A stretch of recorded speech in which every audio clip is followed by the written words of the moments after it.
ಸಾಮಾನ್ಯವಾಗಿ ನಾವು ನೋಡುವಂಥದ್ದು ಏನಂತಂದ್ರೆ, ಮೂಳೆಗಳು ಮುರಿತವಾಗಿರ್ಬೋದು. ಅಂದ್ರೆ ನಾವು ಫ್ರಾಕ್ಚರ್ಸ್ ಅಂತ ಏನು ಹೇಳ್ತೀವಿ. ಇವೆಲ್ಲ ಬೀಳೋದ್ರಿಂದ ಅಥವಾ ಏಟಾಗೋದ್ರಿಂದ ಆಗುವಂಥ ಅ, ಯ ಸಮಸ್ಯೆಗಳು. ಇದು ಬಿಟ್ರೆ ವಯೋಸಹಜವಾಗಿ ಆಗುವಂಥ ಆರ್ಥ್ರೈಟಿಸ್ಸು, ಆಮೇಲೆ ಇನ್ಫ್ಲಮೇಟರಿ ಕಂಡೀಷನ್ಸ್ ಇರುವಂಥದ್ರಲ್ಲಿ ಜಾಯಿಂಟ್ ಅಫೆಕ್ಷನ್ಸು, ಮೂವ್‌ಮೆಂಟ್ಸ್ ಕಡಿಮೆ ಆಗುವಂಥ ಪರಿಸ್ಥಿತಿಗಳು, ಸ್ಟಿಫ್‌ನೆಸ್ ಅಂತ ಏನು ಹೇಳ್ತೀವಿ, ಈ ರೀತಿಯಾದಂಥದ್ದು.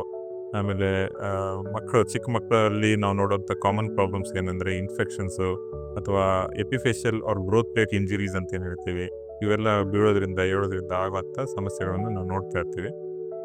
ವಯಸ್ಸಾಗಿರುವಂಥದ್ರಲ್ಲಿ ನೋಡಬೇಕು ಅಂತಂದ್ರೆ ಅದರಲ್ಲಿ ಡಿಜನರೇಟಿವ್ ಕಂಡೀಷನ್ಸ್ ಅಥವಾ ವೇರ್ ಆ್ಯಂಡ್ ಟೇರ್ ಆಗಿ ಆಗುವಂಥ ಸಮಸ್ಯೆಗಳು, ಆರ್ಥ್ರೈಟಿಸ್‌ಗಳು ಇವೆಲ್ಲ ನೋಡ್ತೇವೆ. ಇದು ಬಿಟ್ಟು ಸ್ಪೋರ್ಟ್ಸ್ ಇಂಜುರೀಸ್ ಅಂತ ಏನು ಹೇಳ್ತೀವಿ. ಇದರಲ್ಲಿ ನೀವು ನೋಡಿದಂಗೆ ಸಾಮಾನ್ಯವಾಗಿ ಆಟ ಆಡುವಂಥ ವ್ಯಕ್ತಿಗಳೇನಿರ್ತಾರೆ, ಇವರಲ್ಲಿ ನಾವು ಲಿಗಮೆಂಟ್ ಇಂಜುರೀಸು, ಮಸಲ್ ಸ್ನ್ಯಾಚಿಂಗ್ಸು, ಮಸಲ್ ಟೇರ್ಸ್ ಈ ಥರ ಎಲ್ಲ ಇಂಜುರೀಸ್‌ನ ನಾವು ನೋಡ್ತೇವೆ. ಇದೆಲ್ಲ ಕಾರಣಗಳು ಈಗ ನಾನು ಹೇಳ್ದಂಗೆ ಇಂಜುರೀಸಿಂದ ಇರ್ಬೋದು, ಅಥವಾ ಏಜ್ ಆಗಿರುವಂಥದ್ರಿಂದ ಇರ್ಬೋದು, ಅಥವಾ ಇನ್ಫ್ಲಮೇಟರಿ ಕಂಡೀಷನ್ಸಿಂದನೂ ಇರ್ಬೋದು, ಇನ್ಫೆಕ್ಷನ್ಸಿಂದ ಆಗ್ಬೋದು. ಹಲವಾರು ಕಾರಣಗಳಿರ್ತವೆ. ಇವೆಲ್ಲ ಬಿಟ್ರೇನು ಮೂಳೆಗಳಲ್ಲಿ ಈಗ ನಾವು ಬೇರೆ ರೀಜನ್ಸಲ್ಲಿ ಹೇಗೆ ಟ್ಯೂಮರ್ಸ್ ಅಥವಾ ಕ್ಯಾನ್ಸರ್ಸ್‌ನ ನೋಡ್ತೀವಿ, ಈ ರೀತಿಯಾದಂಥ ಕಾಯಿಲೆಗಳು ಮೂಳೆಗಳಲ್ಲಿ ಕೂಡ ಆ, ನಾವು ನೋಡ್ತೀವಿ.